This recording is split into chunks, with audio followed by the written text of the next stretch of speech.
जोशी की मांग के बाद अब जो है वो सियासत गर्मा गई है। और देखिए, और अब सवाल उठता है कि गीता में ऐसा क्या है जिसे स्कूल में पढ़ाने की मांग हो रही है। तो गीता, देखिए, गीता कर्म की प्रधानता पर जोर देती है।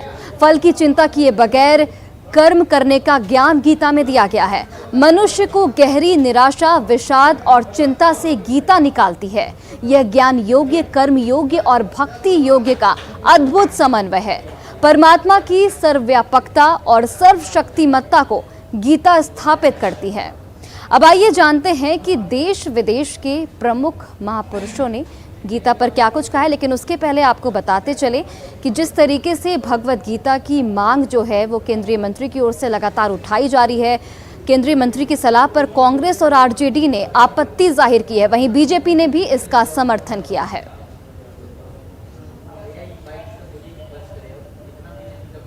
समझ पा रहा हूं, जिस सरकार ने यह वादा किया था कि 2 करोड़ नौजवानों को हर साल नौकरी देगी, उस दिशा में न कुछ करके अब ये इनके मंत्री कह रहे हैं कि हम स्कूलों में गीता पढ़ाएंगे, कल को आप कहेंगे महाभारत पढ़ाएंगे, फिर दूसरे लोग कहेंगे कि कुरान की आयतें पढ़ाओ।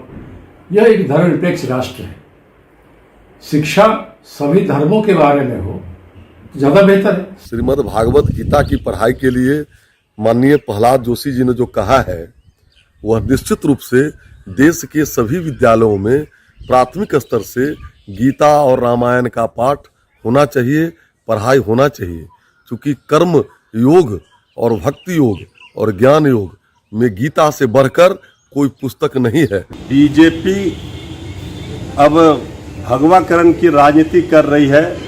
पाठशाला में भगवाकरण राजनीति की तैयारी चल रही है। केंद्रीय मंत्री प्रहलाद जोशी जी ने कहा है कि सभी देश के सभी विद्यालयों में गीता का पाठ पढ़ाया जाएगा।